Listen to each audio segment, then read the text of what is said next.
Hello, everyone, and welcome. Thank you for joining today's webinar. My name is Claudia Bullock, and I'm super excited to host this session today and moderate between two fantastic experts. Amid quarantines, closures, and really heightened anxiety and a flood of misinformation, we are so happy to have access to this technology to bring you an evidence-based conversation. After all, COVID-19 has got us all among four walls, so might as well learn something new that can benefit your health not only now, but in the future as well. In today's webinar, we are going to cover something all of us do 24,000 times a day. Yep, you heard it right. 24,000 times a day. Could you guess it? Well, it's breathing.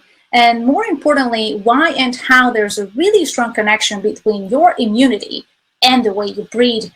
Believe it or not, lowering your anxiety and staying healthy has a lot to do with how you inhale and exhale and how pulmonary hygiene is.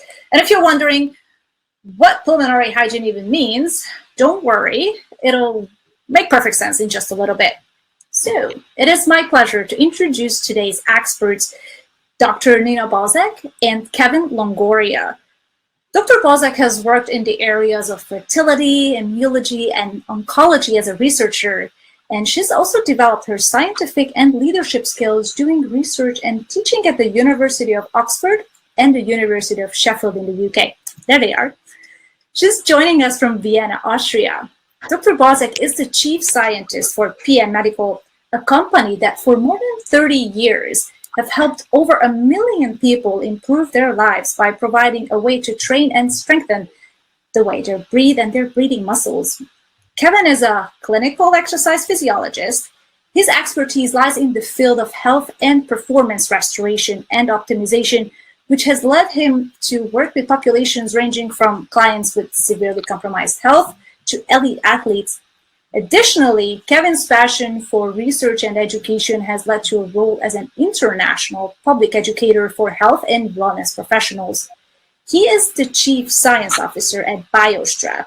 It's a science-driven platform on a mission to improve global human health through integrative mind and body approaches using wearable technology. Okay, before we get started, I just have a few housekeeping items to cover about our discussion. Today's webinar will be available on demand after the live session. So if you miss anything or can't catch the end, please check your email because we'll send you the link to watch it in your free time. Next, we'd love to hear from you during this discussion. If you have any questions, please don't shy away to ask and feel free to send it through the chat window on the right side of your screen. We'll be answering those questions at the end of the session. And last, we'd like to encourage you to please share today's webinar with your social networks. All right, so without further ado, let's kick things off. Kevin, I'd like to start with you. Let's establish the basics. We are at a very heightened state of anxiety. A lot of us are experiencing increased stress, and we are going through a time in our human history that most of us have never experienced before. What does this stress do to our body, our physiology?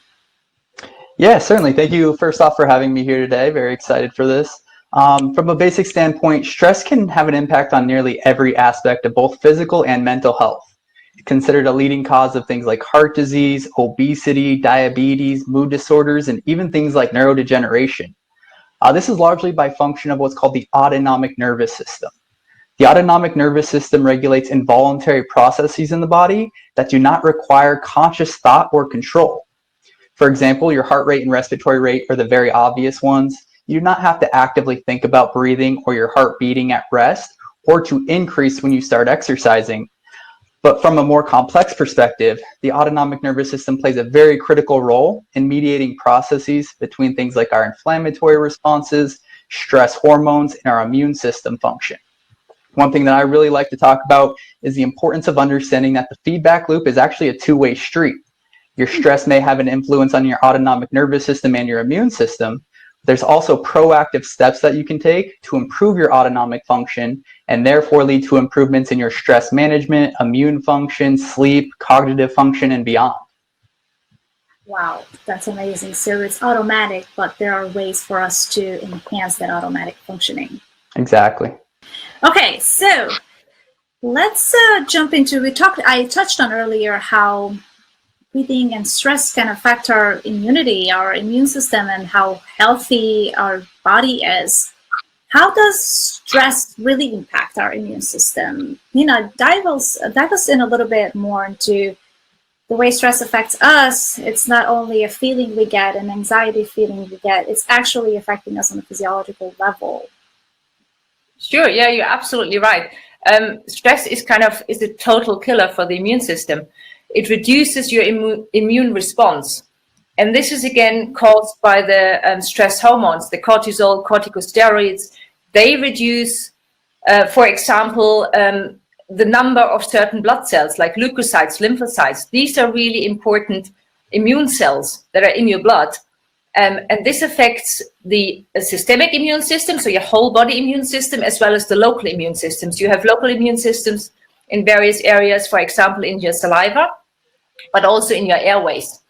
And if the number of immune cells are reduced in those systems, you're obviously more susceptible to infections, for example. And stress really impacts the immune system in various ways. There was a really nice study done in monkeys that I just want to touch on here, just because it kind of reflects the current situation a little bit.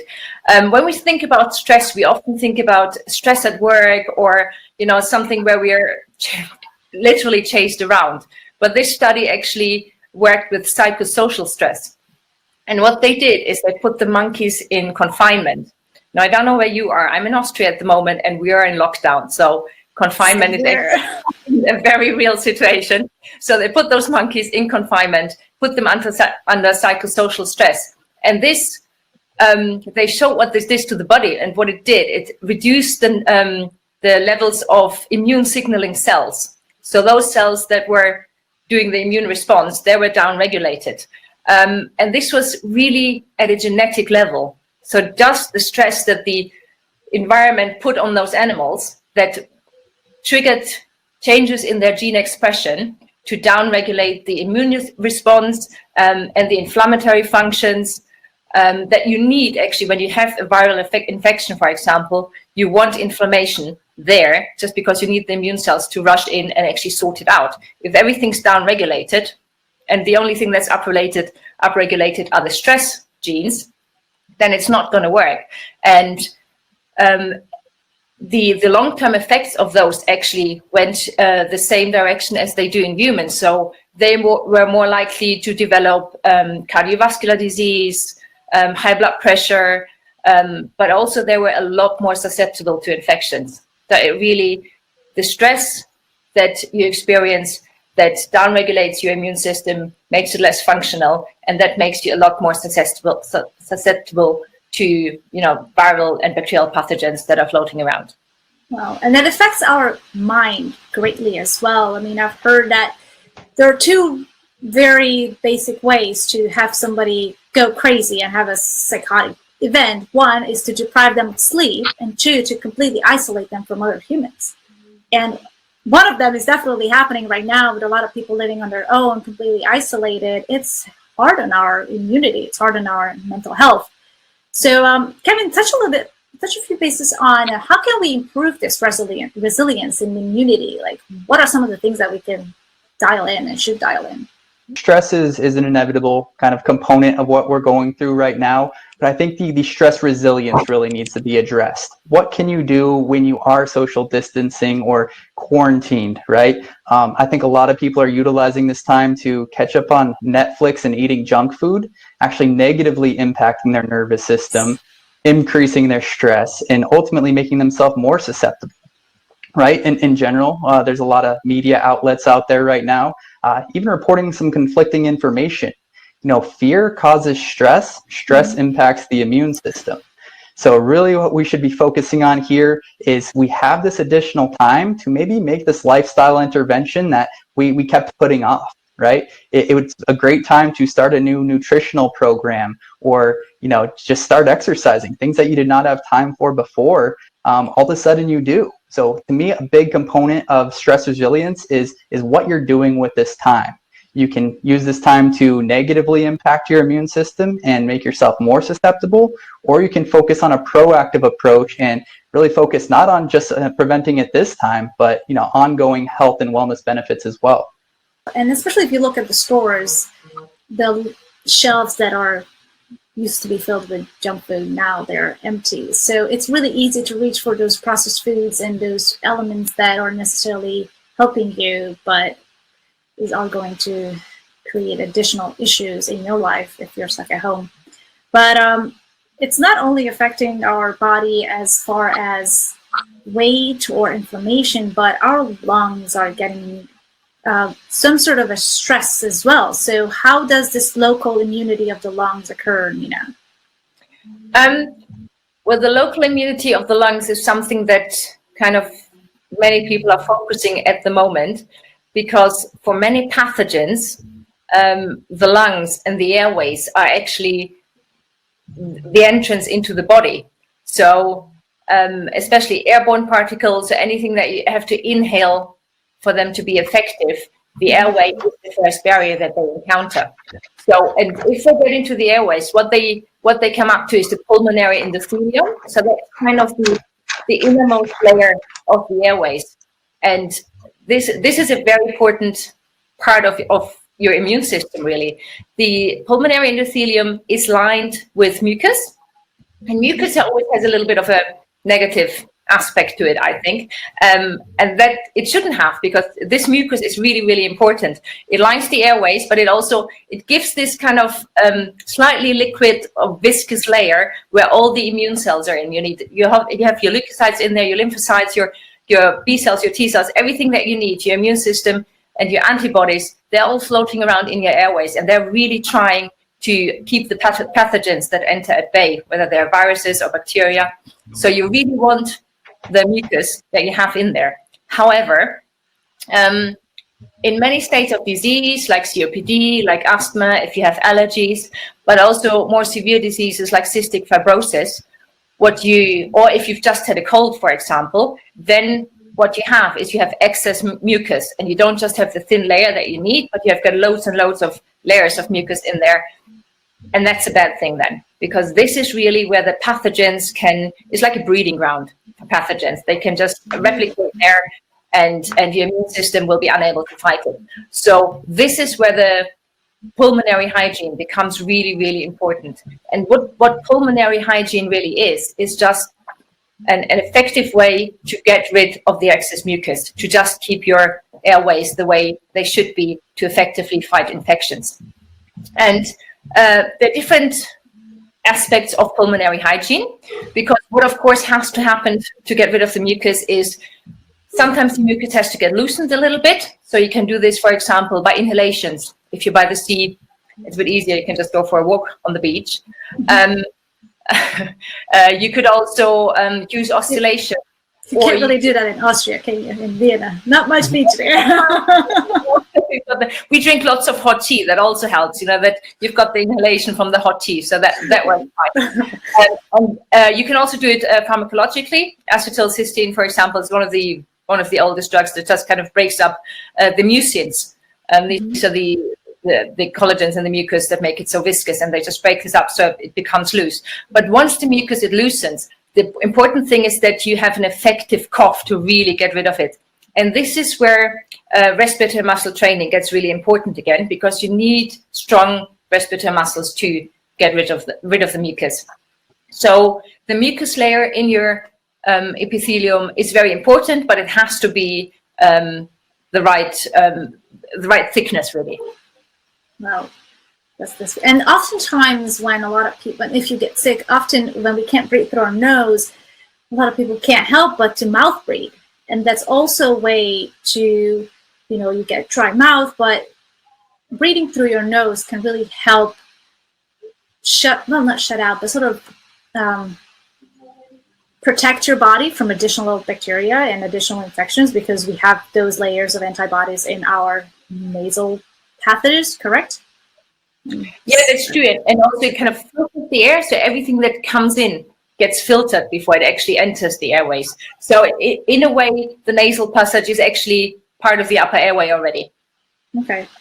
So it's one of those specific ways to increase pulmonary hygiene and pulmonary immunity, to make sure you dial in that mucus and that immunity through breathing. Excellent. So with so much going on right now, and people are wondering if they're healthy, if they're sick, they don't know. Some people are asymptomatic. Some people will not develop any symptoms down the road. Quick question is there anything that we can do, Kevin, to pick up things that are great indicators of our immunity dropping? Yeah, certainly. This is something we really focus on with our clinical wearable system, really focusing on biometrics that really matter, both to your physical health as well as your mental health. These are the numbers that are not accurately reflected by something like a BMI or a scale weight. They are accurately reflected by things like your heart rate variability and your sleep efficiency. So give you the quick rundown. Heart rate variability is basically a measurement of standard deviations in between each of your heartbeats. Mm-hmm. We used to really crudely look at an EKG and think your beats were supposed to fall very consistently. But we now know when you zoom in at the level of milliseconds, there's supposed to be a lot of variability in your heart rate, especially in very well-trained athletes. This is showing that our sympathetic stress systems and parasympathetic rest, digest, relax systems are playing this adequate game of tug-of-war. Like we referenced earlier, this is extremely important because this is controlling all of these unconscious or involuntary processes related to our stress hormones, immune system, and so on. Beyond that, looking at things like your sleep. There's many different ways of improving your sleep. Generally a great one, what we should focus on right now is avoiding too much blue light, too much screen time. Definitely encourage you to get outside and go get some natural sunlight. I think a lot of people are hiding from that right now. But avoiding the blue light, this really kind of tricks our brain into thinking that it's sunlight out until the second we fall asleep, negatively impacting our body's natural melatonin production, mm-hmm. What we call sleep latency, how long it actually takes somebody to fall asleep. So, turn off the blue screens, read a book, something like that is a great recommendation. But there's also some amazing, little biohacks out there as well. I'm typically wearing a pair of blue light blocking glasses. Unfortunate part of my job is I do look at a screen 8 to 10 hours every single day. These are validated to improve things like your natural melatonin production, help you fall asleep faster, and improve the quality of your sleep. This is I can't emphasize how important the sleep and recovery is. Exercise is extremely important, but what you have to understand is that is a stressor. You absolutely need exercise. You need to study for that test, but that's not when the physiological adaptation occurs. Most of what we're seeking from a health and wellness perspective occurs when we're sleeping and when we're recovering. So we really focus on, training to recover properly. That's a big thing that we focus on with our wearable system. A great thing that we utilize here is kind of this general experiment functionality. You do this baseline assessment. You're going to have an objective understanding of your strengths and your deficiencies. What I really focus on in my algorithm development is never telling somebody there's something wrong with them, but trying to give them a really easy to understand and apply validated solution. Your nervous system's not looking so good. A great way to improve that is to restore your gut health. Here's a great nutrition protocol developed specifically for you. Right? So you're not turning to Google and applying a generic one-size-fits-all approach. But then what we can see is an objective change in your data trends. We can objectively see that your heart rate variability is increasing. Your nocturnal respiratory rate and heart rate are improving. You're getting better sleep.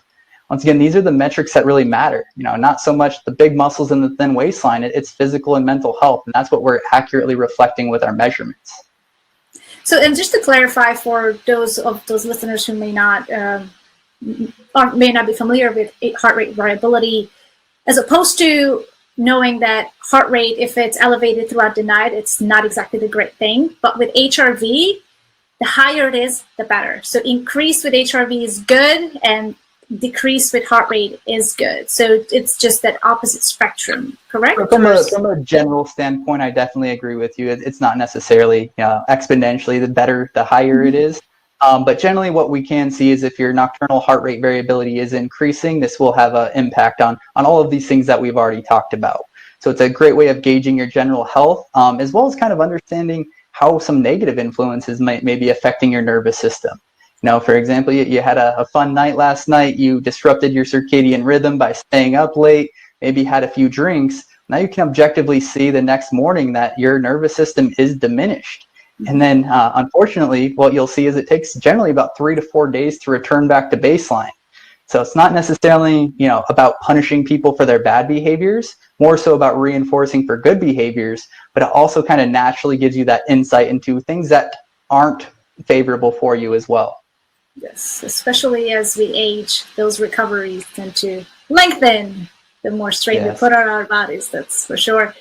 And could it be something, looking at HRV and heart rate, the change in trends for somebody who's measured their baseline and constantly measuring their physiology and sleep, could longer period of drop in HRV be an indicator of their body fighting an infection, a virus per se? So from a general standpoint, a single point value can kind of give you some information around your predisposition or maybe the severity if you are, if you do get ill, specifically with COVID. But more what we really focus on is the trend analysis. This is how we make it very individualized. If say you have a 5-day baseline trend, and then we see a rapid change in trend, this gives us predictive potential that something is going on. We, at this point, absolutely cannot say you are getting coronavirus, nor would we want to, but you can objectively see that something is impacting your autonomic nervous system. And if this is unexplicable by, the stress the previous day or a rigorous exercise that you had, this is generally a very good indicator that something is going on. That's going to give you early risk stratification. So now you have more time for intervention.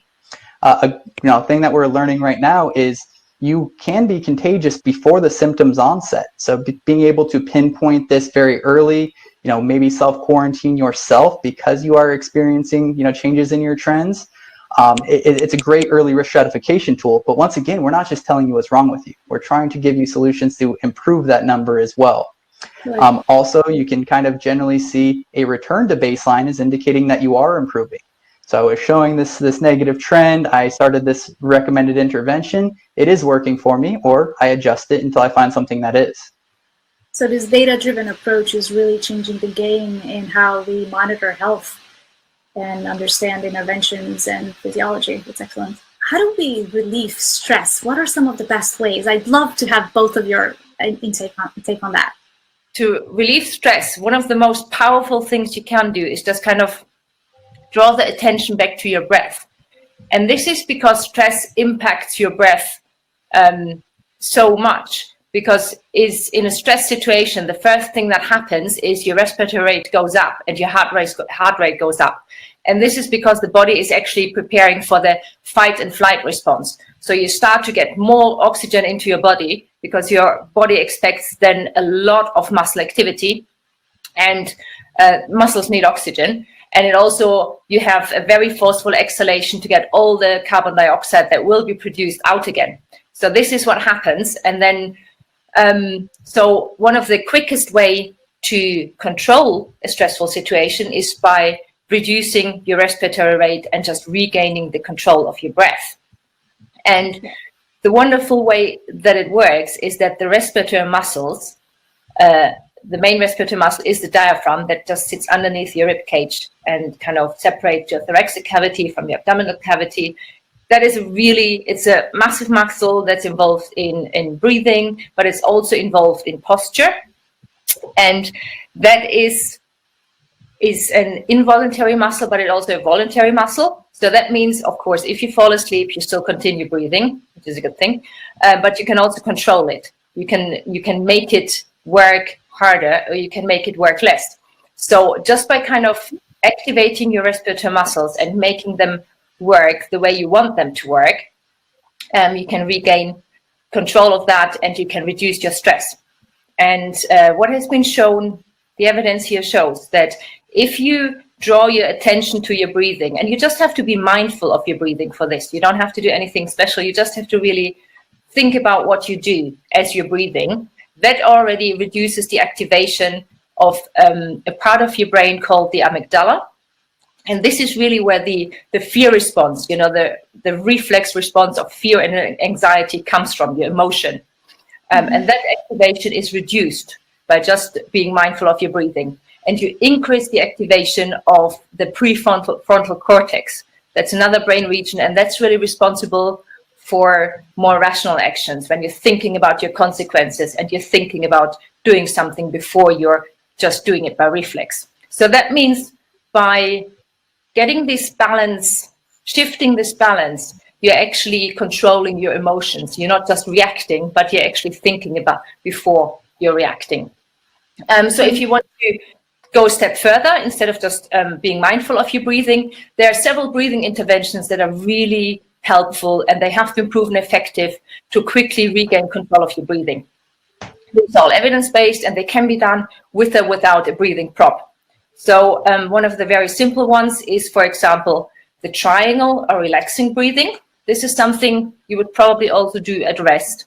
And it's just a nice long inhale, a nice long exhale, and then a natural pause afterwards. And that really calms down the nervous system. That way we can actually become more responsive as opposed to reacting to the world around us. We can take a step back and let it sink in and so you got more conscious effort. You go back to that breathing that you would actually do when you're at rest and when you're not stressed.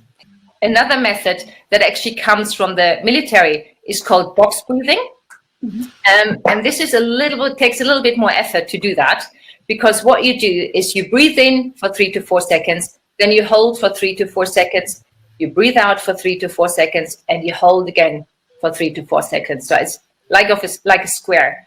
And that's a really effective and quick way to control your breathing cycle. And this has been, if you do that, that reduces cortisol, your stress hormone. You're able to focus again, and it really reduces anxiety very quickly. So these are 2 very simple breathing interventions that can be done anytime, anywhere, in just a few seconds. People won't even notice that you're doing them. If you would like that to take that one step further, what you can actually do, you can use, for example, a respiratory muscle trainer at the same time. So what you do then, in addition to your breathing exercises, you also strengthen your respiratory muscles and just make them more effective. The device that we're working with is called the breather, and Claudia already talked about the company PN Medical, which is named after Peggy Nicholson, who invented this 40 years ago. The device that we're working with is called the breather, and Claudia already talked about the company PN Medical, which is named after Peggy Nicholson, who invented this 40 years ago. She was a respiratory therapist. Amazing. This is actually a device that's made for athletes, Breather Fit, and you can use this by breathing, inhaling and exhaling through the device against the resistance. You actually get a workload on your respiratory muscles, and you strengthen your respiratory muscles as you're doing your breathing exercises and as you're calming down your nervous system, and you're tackling the stress and you're strengthening your respiratory muscles at the same time. That's excellent. So we started to talk about a little bit of exercise. Kevin, tell us a little bit more on, you've worked with a lot of athletes, and yes, breathing is one way to reduce stress, but we've heard it a lot that exercise is another way of reducing stress, or stretching or mobility. What is your experience? What is your take on that? So like you touched on, I've worked with populations ranging from the very compromised health to elite athletes. And what we see across the board, to expand upon what Nina was saying, is nobody's a very good breather. When you let it take autonomic control, your breath can control you. But when you do conscious breathing, you're controlling your breath. Something that's very important to understand is when you breathe in, your heart rate speeds up a little bit, you get a little stress response. And when you breathe out, your parasympathetic nervous system is being activated. Your body's relaxing, you're digesting. That's why they say take a big breath sometimes. Breath is really kind of the low-hanging fruit that we generally start with from both an exercise perspective as well as a stress management. It's almost completely overlooked in the clinical field, but in my experience, one of the most meaningful and relatively simple things to affect. It just takes time to actually control, start thinking about your breathing. Beyond that, there's many methods that we utilize to control stress. Simple ones are things like maintaining a healthy circadian rhythm, trying to go to sleep and wake up at the same time every single day. May sound a little easier said than done. It just, once again, takes a little conscious thought. Exercise is a great kind of cathartic exercise as well. You know, in general, you can relieve some stress. That's great. But what you're really doing is strengthening your cardiopulmonary circuit, which will then have an impact on your respiratory rate, your autonomic nervous system, and trickle down to things like your immune system and your stress responses overall. Like Nina said, spending all this time watching TV, looking at our phones or computers causes a little bit of a mechanical restriction on the lungs, when really what you want to do is kind of open everything up. A little bit of flexion does the body very well. As we kind of understand, you lose it a lot faster than you can gain it. So don't take this opportunity to lose all the, maybe what you had been working so hard on, but it's also a great opportunity to start that lifestyle change. Mm-hmm. And you touched a little bit on blue light blocking glasses, some interventions that are helping to optimize the way we live, the way we sleep. What are some of the practices that you might implement to increase immunity, to increase your health, optimize it? A few of the very simple things you can do, as we talked about before, is just really be mindful of how you breathe, how you deal with the stresses around you. Also, look a little bit, at the posture that you take on while you're working. That also has a massive impact on exactly sit upright. Give your lungs the space to breathe. The more space they have, the more surface they have to take up the oxygen. Just, very simple thing. Just by sitting upright, you're actually increasing the area that they have available. Being mindful of your breathing during the day, especially as Kevin said, it's so important to get the sleep quantity, the sleep quality, sleep latency. The way you breathe before you're going to sleep, it might actually really impact on how quickly you fall asleep and how much sleep you get. Mm-hmm. So there are also very simple interventions. One of the protocols that we use as well is circular breathing. If you've been stressed before, if you've been working late, if you've been stressed before you go to bed, for example, you can do circular breathing where you just connect your inhale and your exhale for a few minutes. And that kind of catches up with how your body might be feeling. And then you take it back to a more relaxed breathing. And that's a really quick way of just kind of catching up with the stress level and then bring it down really effectively. So kind of just these little interventions, being aware of your posture, being aware of how you breathe during the day, that really helps the immunity and keeping you healthy. That's great. I hope our audience is taking notes, because these are some really good tips that incorporating can really change the way you live and the way your health is. Anything else, Kevin, that you practice and do or recommend for people to start doing? I'm a little bit of an experimenter. I have this amazing validation tool on my wrist, so I'm always testing different nutrition programs, different training methods. Right now, for the last about 6 months, I've been very strict with intermittent fasting, and I've seen very great results in things like my heart rate variability, as well as more the subjective symptoms around not being so hungry all the time, not being grumpy. So that's all great. I'm a big believer in mindful meditation as well. A great opportunity to actually, consciously breathe, kind of take in what's going on the previous day, what you need to accomplish the next. With our device, you can actually gain an objective understanding of how that is managing your stress as well. So I know in general, some people think it's a little foo-foo, but it's highly validated. It's something I definitely recommend to people. Once again, you're quarantined in your house. Let's give it a try, right? Let's see what happens.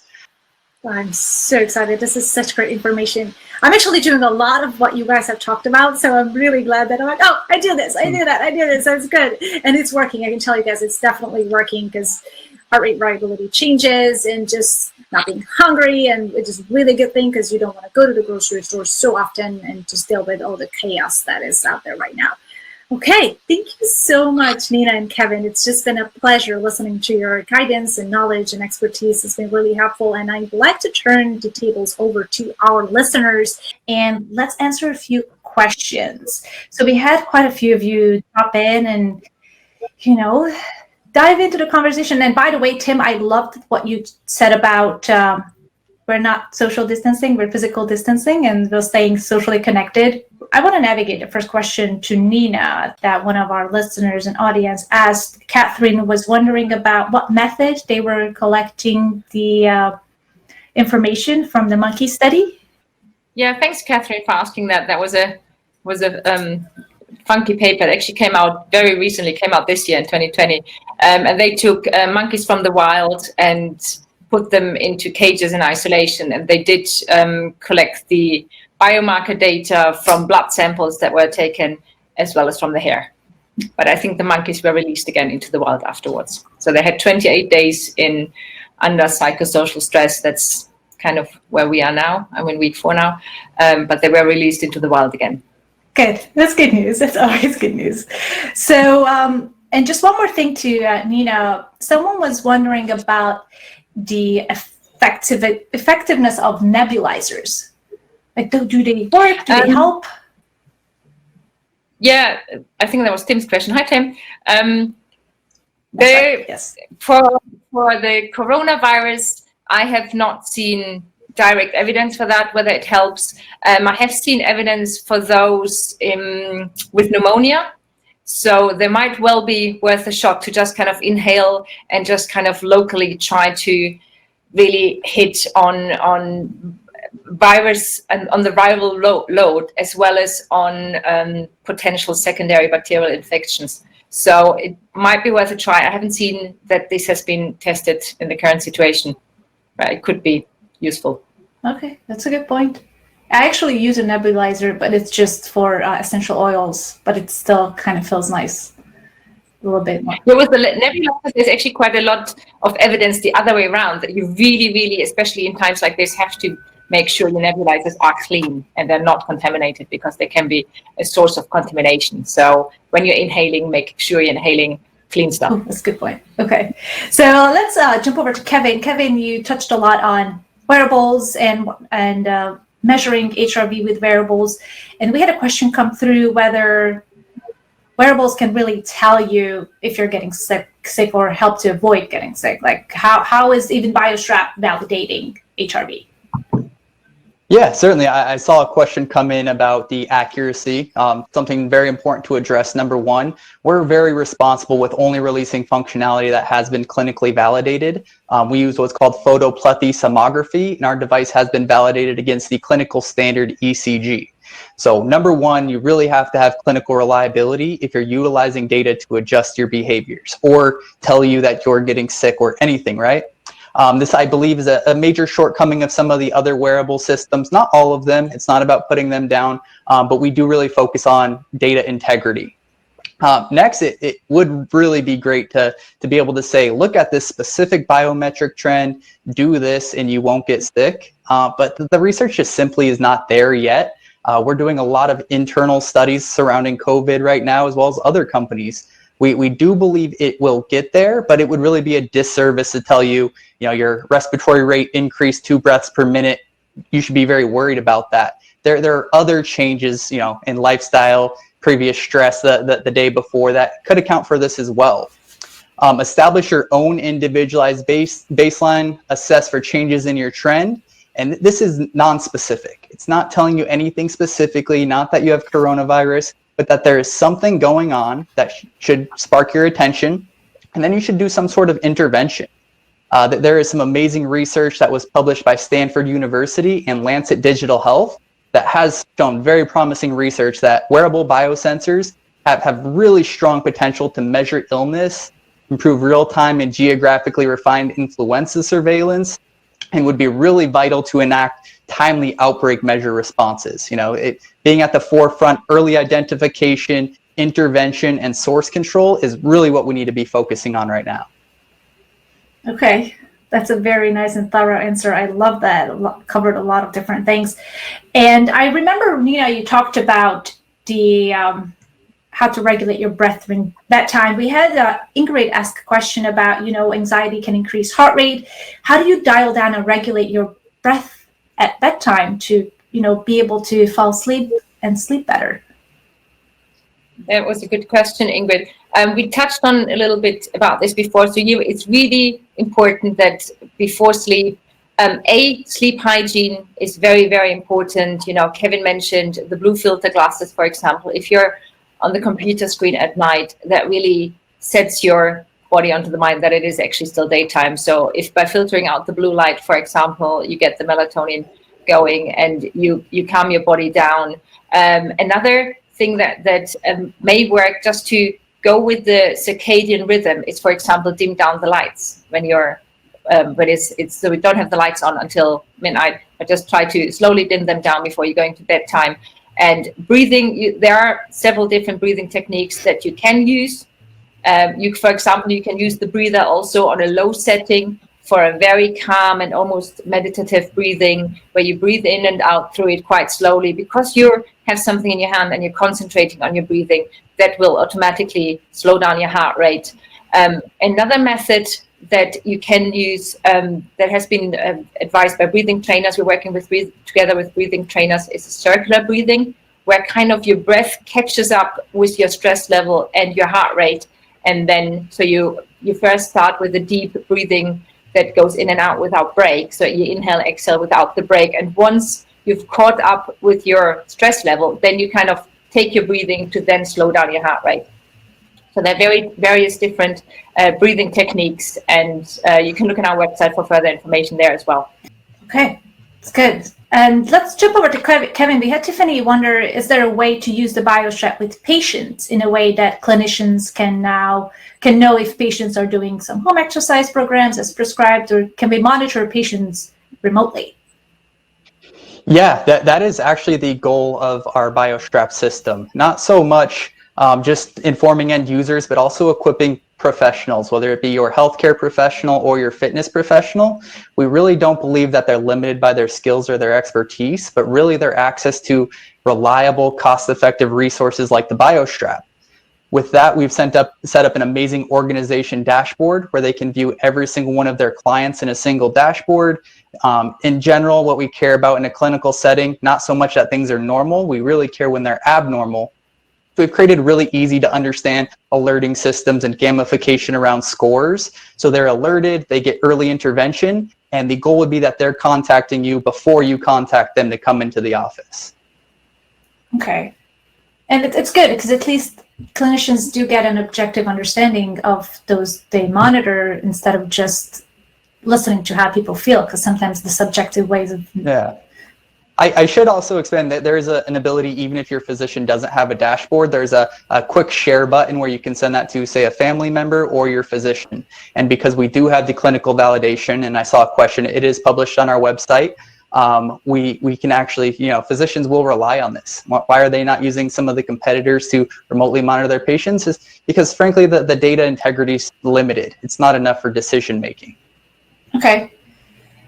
And Nina, how do you recommend measuring increased lung capacity with the treatment? Is there any way to do that?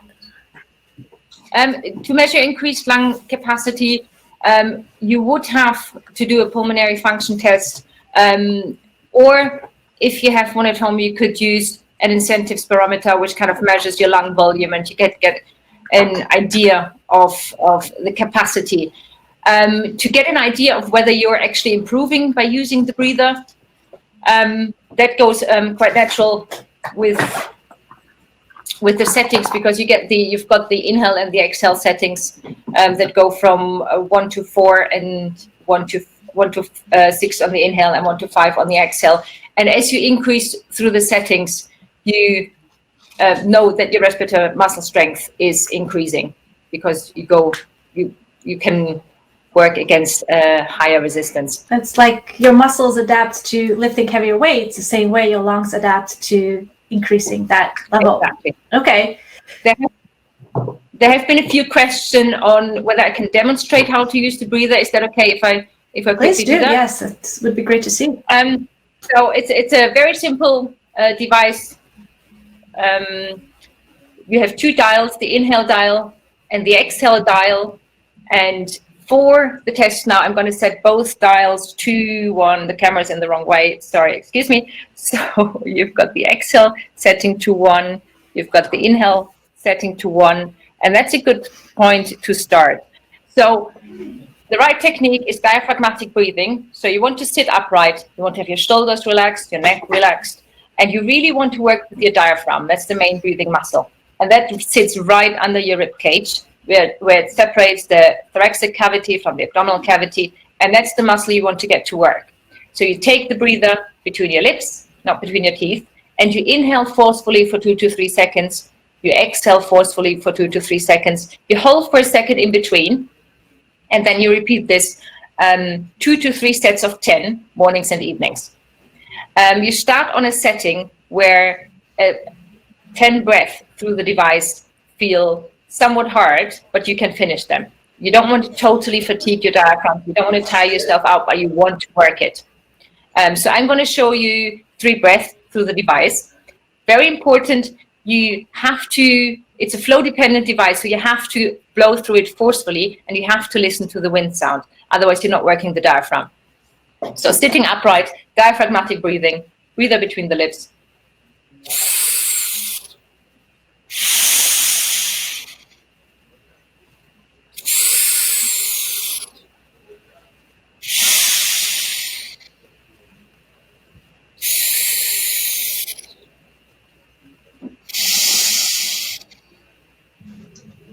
Yeah, I haven't puffed my cheeks. That's quite important, that when you exhale and you puff your cheeks, that means your exhale settings are too high. And you have to make sure that you're not using those muscles. You don't overuse those muscles. You really want to feel it in the diaphragm and in the abdominals. And then you're using the correct techniques. And that's it. We've got really nice training videos on our website as well. If you want to use the device or want to look at how to use it and what it does, please, you can also go to the PN Medical website for the videos. Super good. That's a really interesting tool. I'd be super excited to try it out. Since we're with looking at how each device looks like, Kevin, do you have the BioStrap with you? But just so people can have an understanding and an idea of what it looks like. Yeah, certainly. So this is the wrist sensor. It'd be a little hard to get the foot sensor off as well. It is a multi-sensor system. What's really great about this is the sensor can come out very easy to clean with a damp cloth. These you can get in just about any color. Largely what we focus on is nocturnal data collection. So unlike most of them, you don't have to wear this all day, every day. Most important during your sleep, but there is a lot of exercise-related functionality to it as well. Okay. We had a question come through with regards to boosting the immune system. They were wondering, are there any issues with an overactive immune system? That's a great question. I think boost can be interpreted as increase. The way we're utilizing boost the immune system is more in terms of improving the efficiency of the overall immune system. I would like to start off, I'm not an expert in epidemiology. There's plenty of those online right now. So I am an expert in the nervous systems, and there's a lot of interrelation there. A lot of us have heard about this cytokine storm, which is basically an overactive immune response, meaning too much of an immune response, leading to a lot of excessive localized immune function issues. We talk about boosting immunity. The goal here is to deliver an adequate, rapid, and effective response with the goal of maintaining or returning back to homeostasis, back to baseline. A really simple comparison here is stress related to an important meeting or test tomorrow, right? A little bit of stress is good. We need to get motivated. We need to be prepared. But if this stress is to a level where it affects our sleep or our cognitive function the following day, then it was completely maladaptive. So it really is about the dose response more than the absolute value. This is why we really emphasize the importance of balance in the autonomic nervous system, the sympathetic and the parasympathetic. When these are balanced and playing this adequate game of tug-of-war, the body tends to respond and recover from stress or infectious agents more effectively. Okay. All right, so we'll go for another couple of minutes, but if we don't get to everybody's question, don't worry. First of all, you will get the recording, and second of all, we will send the answers to your questions in the email. So don't worry if we don't get to you.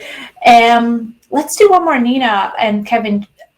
Let's begin with Nina. So we have Norm was wondering, what is the difference between the breather and practicing exercising breathing with yoga and other methods? That's a really good question, Norm. Thank you for asking that.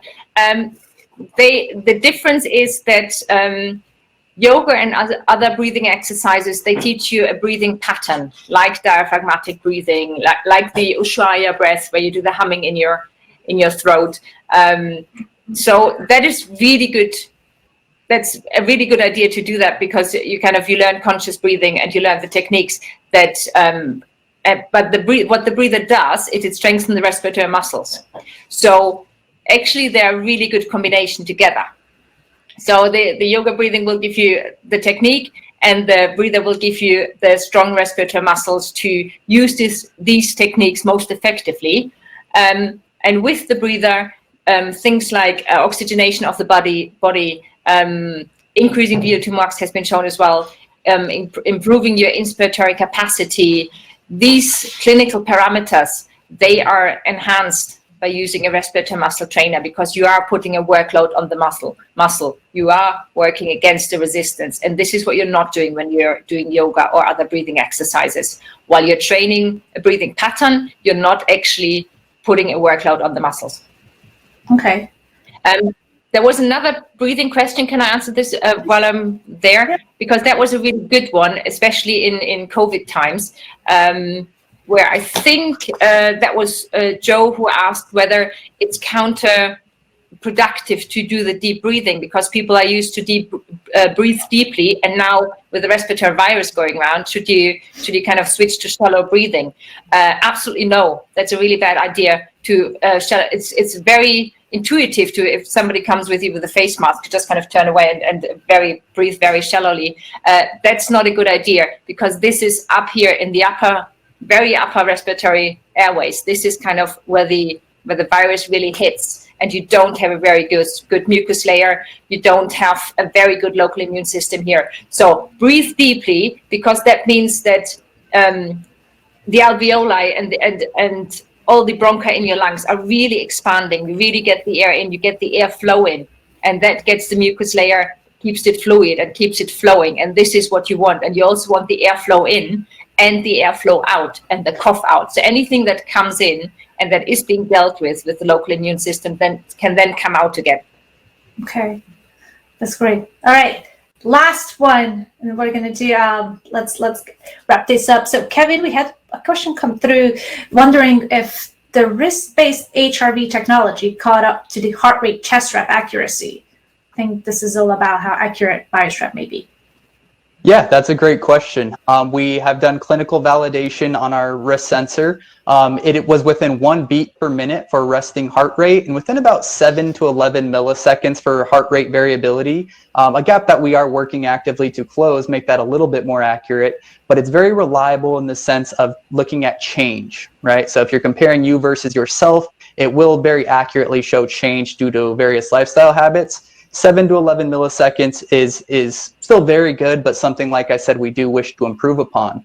But when it comes down to the resting heart rate, respiratory rate, resting heart rate, and oxygen saturation, these are very, very accurate. In terms of physical activity, we're not really ever going to make claims about our PPG sensor measuring active heart rate or active heart rate variability as accurately. You do need ECG for that, which is why we've created a third sensor that can be worn on your forearm or one on your chest. This will allow you to real-time monitor your active heart rate, and the forearm sensor even does real-time heart rate variability. Very good for things like meditation. And if you ask me, that would be much more comfortable wearing it here than on the chest strap. It's just personal preference. I agree. Yes. Okay. All right. I know questions are still coming through, but we got to wrap this up. No worries. We are going to answer those questions in the back end, and we'll send you guys the answers. Thank you so much, Nina and Kevin, for taking the time to, discuss this important topic with us and answer our viewers and audience question. It's been a remarkable session, and I'm very grateful. So just a few takeaways. Everybody, deep breath, straight up posture, and keep up exercising, sleeping well. Don't watch the news every day, all day. Just take some breaks and do some self-care and really manage your stress the best way you can, because it matters even if you're in 4 walls. All right. Thank you so much for tuning in, and we hope to see you next time.